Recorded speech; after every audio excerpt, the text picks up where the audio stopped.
لیکن علی کی زندگی کو میں نے دیکھا کہ وہ علی کتنا مظلوم ہے رسول کے جانے کے بعد.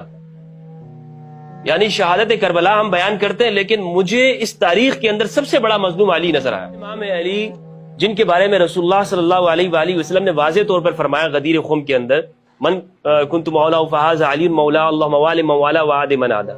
ہماری فکر کے اندر ہمارے اساتذہ وہ کیا کرتے ہیں، اس حدیث پر پہنچتے ہیں تو اس میں 50 قسم کی باتیں کرتے ہیں. رسول نے تو اس کے اندر یہ تفریق نہیں کی ہے.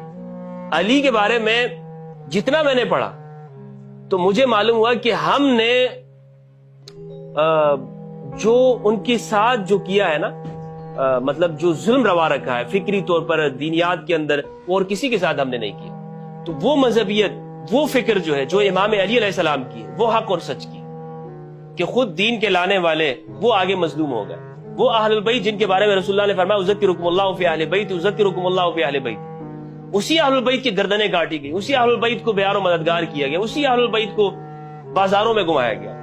تو وہ اہل البیت مظلوم ہے. یہ مسلمان اس مذہبیت کو دیکھ کر وہ اس تسلسل چلی جا رہی ہے. یعنی جو آج مذہبیت ہے یہ بنو امیہ کے تسلسل ہے، جس کو ہم سلفیت کہہ لیں یا وہابیت کہہ لیں، جس میں تشدد ہے، جس میں دل میں سختی ہے، جس میں خدا کی معرفت نہیں ہے، جس میں صرف اور صرف نمازوں کی رکعتوں کو گننا ہے، یا آپ اپنی پیشانی کو جو ہے وہ سجا کے رکھ دیں، یا آپ اپنے شلوار کے ٹخنے کو اوپر کریں، ایک خاص قسم کی وضع قطع بنا لیں.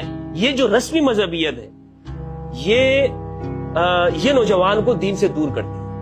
اور جو دین کی صحیح فکر ہے جو اہل البیت کو لے کر آئے، اس سے ہمیشہ یہ